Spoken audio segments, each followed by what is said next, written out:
هنجرب النهارده مكان جديد ومميز فيه هيلنان، وعاملين عروض جامده جدا على البيتزا، وبيقولوا البيتزا عندهم جامده جدا وما ينفعش تفوتنا. فيلا بينا نجربهم سوا ونشوف هل فعلا هيستاهلوا التجربه ولا لا.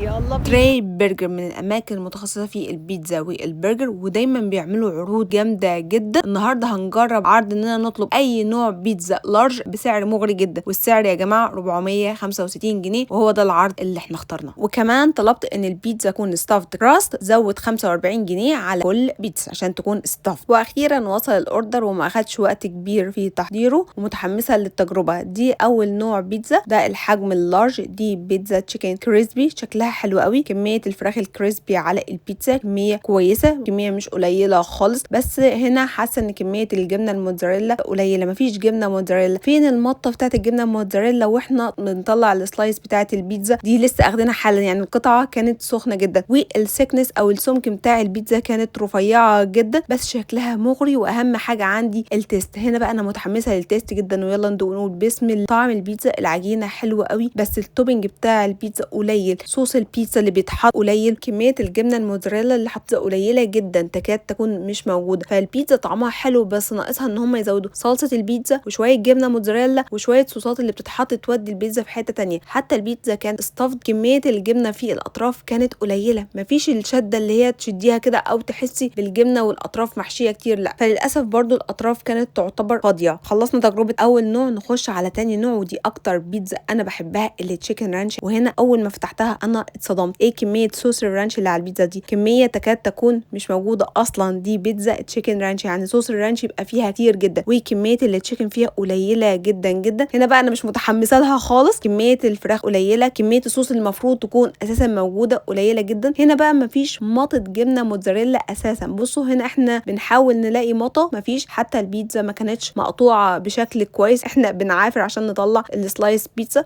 بصوا هنا مفيش حشو خالص. هنا حتى قطعه الفراخ مفيش قطعه فراخ. بصوا الصوص يكاد يكون معدوم بصراحه. هنا اتصدمت لما شفت السلايس، بس هندوق ونجرب. بصوا وانا بقطع الاطراف مفيش الستاف ده، مفيش حشو الجبنه ازاي، مفيش جبنه موتزاريلا اصلا. بجد هنا فقدت الشغف ان انا اكمل التجربه. هي كانت هنا بالنسبه لي عباره عن عيش بس عليه سنه بسيطه جدا صوص رانش، وقطعه فراخ تكاد لا تذكر، والاطراف فاضيه تماما، مفيش جبنه اساسا. وحقيقي اتصدمت من تجربه العروض عن تري برجر، اتصدمت جدا. دي كانت تجربه عرض البيتزا من تري برجر، دفعنا فيها 555. للاسف تجربه ما كانتش احسن حاجه خالص، وتجربه غاليه جدا مقابل الكواليتي اللي احنا اخدناها. معرفش دي غلطه فرديه ولا ده المستوى بتاعهم. فيا ريت لو حد جربهم قبل كده يقول لي المستوى بتاعهم في الكومنت. بس كده، بون ابيتي.